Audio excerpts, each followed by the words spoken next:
Good morning everyone. So karon lang nako siya na upload guys ang video. So nagluto day ko diri og ginisang gulay guys. So ako na siyang gilunod ang lamas, ang ahos og ang bombay. So kay pula naman so ako na siyang gisunod ang karni. Gamay lang siya guys kay pangsago lang na siya sa gulay na ginisa. So nagluto na ko og kanang kuan sari-sari nga gulay, ginisang gulay. Then after ana guys ako nang ilunod ang gulay kay video ni pula naman ang karni. So kana lang siya. Gamay lang siya kay kami naman ang mga on.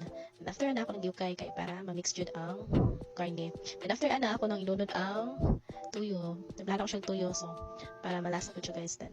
Ay ganahan man ako ng sari-sari. Then sometimes magulay po to dito masikam ni kay makadaot na ako naglunan og tuyo. Dahil ko nagginisa ay magdala ko aning gulayan ni. So kung na guys, ano siya kaluon para ma-mix ang sauce niya. Then after ana butangan ako og isang basong tubig, sa basong tubig para nagsabaw-sabaw po siya ba. Kapigo po para may lasa. Then ako na siya timplahan og anor guys para may lasa. Wala na ako siya butang asin. Anor lang cubes para makamit ang lasa niya. So haluon na to siya guys. Then after ana butangan ako og pamintang durog.